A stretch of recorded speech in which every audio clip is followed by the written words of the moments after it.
जय हिंद दोस्तों, स्वागत करते हैं आप सभी का आपके अपने YouTube चैनल जैकपुर पे। तो आज के इस वीडियो में हम लोग क्लास 10th का सामाजिक विज्ञान का एक पहला चैप्टर है हिस्ट्री में यूरोप में राष्ट्रवाद का उदय।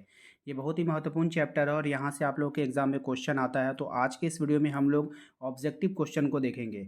इस बार जो आप लोगों का एग्ज़ाम होगा, अब जो आप लोगों का ऑब्जेक्टिव प्रश्न पूछा जाएगा, ये चांसेस है पूरा कि 20 नंबर का ही आप लोगों का ऑब्जेक्टिव आएगा। ठीक है, बात समझ में आया कि नहीं। पहले जो है 40 नंबर का ऑब्जेक्टिव पूछा जाता था, उसके बाद 30 कर दिया गया और इस बार जो होगा तो वो 20 होगा।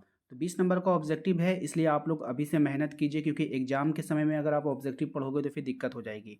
अब 20 नंबर की ऑब्जेक्टिव हो गई तो 60 नंबर का सब्जेक्टिव आप लोगों से पूछा जाएगा। तो सब्जेक्टिव में ज़्यादा फोकस हम लोग करेंगे, लेकिन आज का ये पहला वीडियो है सोशल साइंस का, इसलिए हम लोग पहले ऑब्जेक्टिव इसका सारा का सारा एक ही वीडियो में देख लेंगे। यानी कि टोटल इस चैप्टर का हम लोग टोटल ऑब्जेक्टिव एक वीडियो में कंप्लीट करने वाले हैं। इसके बाद आप लोगों को कोई भी वीडियो देखने की आवश्यकता नहीं पड़ेगी। तो वीडियो काफ़ी इंपॉर्टेंट होगा, शुरू से लेकर अंत तक बने रहिएगा। और यदि आप हमारे चैनल पर पहली बार आएँ तो सब्सक्राइब करके बेल आइकन को जरूर प्रेस कर लीजिएगा, ताकि आने वाली हर एक वीडियो का नोटिफिकेशन आपके मोबाइल पर चला जाए। चलिए शुरू करते हैं। अब आप लोग करना क्या है कि आप लोगों को खुद का नोट्स बनाना है। ठीक है, नोट्स हैंड नोट्स बनाइए। ठीक है, एक फ्रेश कॉपी पे अपना हाथ का खुद का आप लोगों को नोट्स बनाना है। अब आप लोग जब नोट्स बनाओगे ना तो सवाल लिखना, लेकिन आप लोगों को ये 4 ऑप्शन लिखने की ज़रूरत नहीं है। नोट्स में कभी भी 4 ऑप्शन नहीं लिखा जाता है। नोट्स में हमेशा डायरेक्ट आंसर लिखा जाता है। जैसे आपने क्वेश्चन लिख लिया तो क्वेश्चन लिखने के बाद फिर आप डायरेक्ट आंसर लिखना, आंसर लिख कर उसको याद कर लेना। ठीक है, इससे आप लोगों को सहूलियत होगी और आप लोगों को कन्फ्यूज़न कभी भी क्रिएट नहीं होगा। चलिए यहाँ पे देखिए, सबसे पहला सवाल में आपसे पूछा गया है कि किसी राष्ट्र के सामूहिक पहचान को क्या कहते हैं। तो उसे हम लोग राष्ट्रवाद कहते हैं। देखिए, राष्ट्र की सामूहिक पहचान को राष्ट्रवाद, ठीक है, इससे रिलेट कीजिएगा, अच्छे से याद रहेगा आपको, कभी भूलिएगा नहीं। दूसरा सवाल देखिए क्या है हमारा, कह रहा है कि वह राज्य जहाँ की राजनीतिक सत्ता उसकी सांस्कृतिक सत्ता से मिलकर बनती है उसे क्या कहते हैं। तो उसे हम लोग क्या बोलते हैं, राष्ट्र राज्य बोलते हैं। Option number C. ठीक है, क्वेश्चन नंबर आते हैं हम लोग 3 पे। क्वेश्चन नंबर 3 में आपसे कहा जा रहा है कि 4 मित्रों की श्रृंखला किस कलाकार ने बनाई जिसमें उन्होंने अपने सपनों का संसार रचा। तो फ्रेडरिक सॉरियो ने। किसने किया था, फ्रेडरिक सॉरियो ने। Option number B. नेक्स्ट देखिए क्या हुआ, अंसट रेनन कौन था, आपको बताना है। तो ये जो था एक फ्रांसीसी दार्शनिक था। अंसट रेनन कौन था, एक फ्रांसीसी दार्शनिक था। ऑप्शन ए हमारा यहाँ पे राइट आंसर है। अगला सवाल है हमारा कि निम्न में से किसे मैटरनिक ने हमारी सामाजिक व्यवस्था का सबसे खतरनाक दुश्मन बताया। तो किसे बताया था, मैजनी को। किसे, मैजनी को। नेक्स्ट है हमारा कि निम्न में से किन देशों ने मिलकर नेपोलियन को पराजित किया था। तो कौन से देश था जिन्होंने नेपोलियन को पराजित किया था। तो ब्रिटेन, रूस और प्रशा। ठीक है, ये वाला आंसर आपका हो जाएगा ऑप्शन नंबर डी। नेक्स्ट आते हैं हम लोग क्वेश्चन नंबर 7 पे। क्वेश्चन नंबर 7 में आपसे कहा जा रहा है कि राष्ट्रवाद की पहली अभिव्यक्ति किस क्रांति के साथ हुई थी। तो राष्ट्रवाद की जो पहली अभिव्यक्ति हुई थी वो फ्रांसीसी क्रांति के साथ हुई थी। Option number A.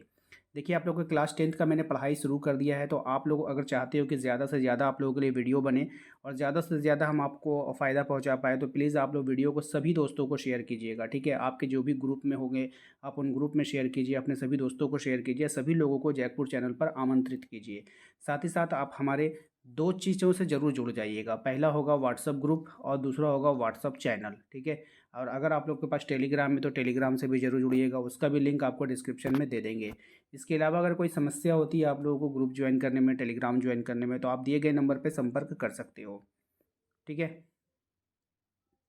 नेक्स्ट सवाल देखिए क्या है हमारा। अगला सवाल है कि एकीकरण के बाद जर्मनी का सम्राट किसे घोषित किया गया था। तो पर्सा के राजा विलियम प्रथम को। किसे घोषित किया गया था, पर्सा के राजा विलियम प्रथम को घोषित कर दिया गया था।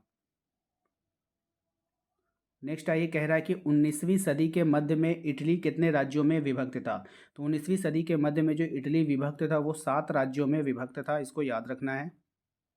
अगला सवाल है हमारा, जर्मन वीरता का प्रतीक किसे माना जाता है। तो जर्मन वीरता का जो प्रतीक माना जाता है वो बलूत को माना जाता है। Option number B is right answer. Next सवाल है हमारा, कुस्तुनिया की संधि कब हुई थी। तो 1832 में। 1832 में कुस्तुनिया की संधि हो गई थी। ठीक है, क्वेश्चन नंबर 12 पे आइए। क्वेश्चन नंबर 12 में आपसे कहा जा रहा है कि किसकी छवि सिक्कों और डाक टिकटों पर अंकित की गई थी। तो मरियॉन की छवि को। ठीक है, यानी कि चित्र को। क्वेश्चन नंबर 13 पे ये कहा जा रहा है कि इंग्लैंड और डैश के बीच Act of Union United Kingdom of Great Britain का गठन हुआ था। तो स्कॉटलैंड के बीच। अगला सवाल है हमारा क्वेश्चन नंबर 14 पे कह रहा है कि जर्मनी के एकीकरण में प्रमुख भूमिका निभाने वाले बिस्मार्क कहाँ के चांसलर थे? तो पर्सा के चांसलर थे, याद रखना है आप सभी को। नेक्स्ट सवाल है हमारा, राष्ट्रवाद में एक निश्चित भौगोलिक क्षेत्र में रहने वाली जनता इनमें से किसके द्वारा जुड़ी थी? तो समान संस्कृति, समान इतिहास, भाषा और लोक परंपरा, उपरोक्त में से सभी। तो उपरोक्त में से सभी, option number D is right answer. Next देखिए क्या है हमारा, कह रहा है बुर्बो राजवंश किस देश में था? तो ये फ्रांस देश में था, option number C is right answer. Question number 17 पे ये कहा जा रहा है कि वह विचारधारा जो स्त्री की पुरुष की सामाजिक, आर्थिक एवं राजनीतिक समानता पर आधारित हो उसे क्या कहते हैं? तो उसे हम लोग नारीवाद कहते हैं, ठीक है। अगला सवाल देखिए क्वेश्चन नंबर 18 पे कि मर्सिले किस देश का राष्ट्रीय भक्ति गीत है? तो फ्रांस का राष्ट्रभक्ति गीत है, इसको याद रखिएगा आप लोग। नेक्स्ट सवाल है, रक्त और लौह की नीति का अवलंबन किसने किया था? तो बिस्मार्क ने किया था। क्वेश्चन नंबर आते हैं 20 पे, कहा जा रहा है कि फ्रांस की क्रांति का अग्रदूत किसे कहा जाता है? तो रूसो को। नेक्स्ट सवाल है हमारा क्वेश्चन नंबर 21 पे कि यंग इटली और यंग यूरोप नामक दो भूमिगत संगठनों की स्थापना किसने किया था? तो मैजनी ने किया था, याद रखिएगा, option number D. Question number आते हैं 22 पे, कहा जा रहा है कि वियना की संधि कब हुई थी? तो 1815 में। नेक्स्ट है आपका क्वेश्चन नंबर 23 में कि जब फ्रांस चीखता है तो बाकी यूरोप को सर्दी जुकाम हो जाता है, ये कथन किसका है? तो ये कथन है आपका मेटरनिक का, option number B is right answer. Next सवाल है हमारा क्वेश्चन नंबर 24 में कि कावूर को राजा विक्टर एमैनुअल द्वितीय ने किस पद पर नियुक्त किया था? तो प्रधानमंत्री के पद पर नियुक्त किया था। नेक्स्ट है आपका क्वेश्चन नंबर 25 में कि 1871 के बाद यूरोप में राष्ट्रवादी तनाव का एक गंभीर स्रोत था बाल्कन क्षेत्र, ऑप्शन नंबर सी।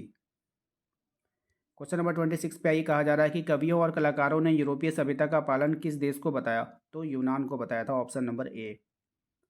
जर्मनी का एकीकरण कब हुआ था? तो 1871 में। नेक्स्ट आइए, इटली का एकीकरण कब हुआ? 1861 में, याद रखिएगा, इटली का एकीकरण कब हुआ? 1861 में।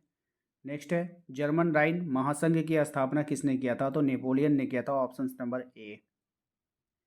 चार्टिस्ट आंदोलन किस देश में हुआ था? तो चार्टिस्ट आंदोलन इंग्लैंड में हुआ था, option number B is right answer, याद रखना है आप सभी को।